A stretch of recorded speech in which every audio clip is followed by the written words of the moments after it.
Scours is neonatal diarrhea. I mean, it's most commonly around here would be in our calves in the area. That's when they're most prone in the first month of life.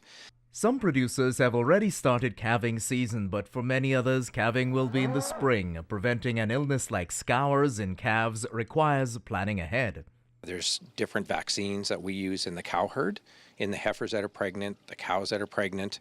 We're trying to boost the antibodies as high as we can in them, so when that calf is born and they're nursing, they're taking all those antibodies in.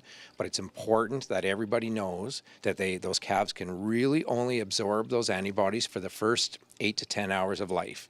After that, it's too late. The area of the calf's stomach that receives colostrum is only open in the first few hours of life. It is imperative to get in good quality and enough colostrum from that heifer or that cow, which may mean, if we're unsure, it may mean using some of the packaged colostrum products to make sure that these calves are getting enough. So a 40-kilogram calf should get about 2 liters of colostrum in the first 6 hours of life to prevent scours. Failing that, the barn could become a hospital ward very quickly. We just got to keep as clean a calf bedding as we can. Where we were calving them out, we want to get them spread out as far as we can because crowding is a problem.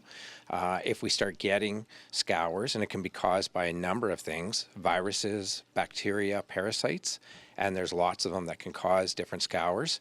Calves with diarrhea will need to be isolated as scours is contagious and can be transmitted to humans.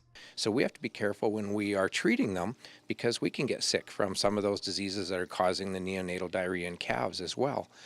We need to contact our veterinarians, talk about treatment, what is working.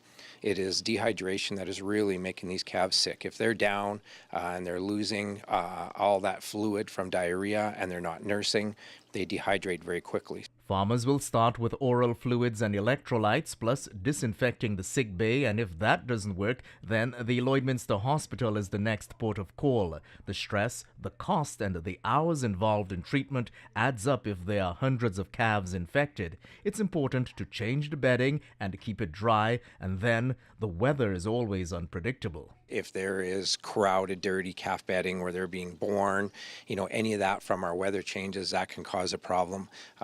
Definitely with our country, you never know day to day, week to week, what's going to happen. So weather changes can definitely cause the stress on calves and make them much more prone to having scours.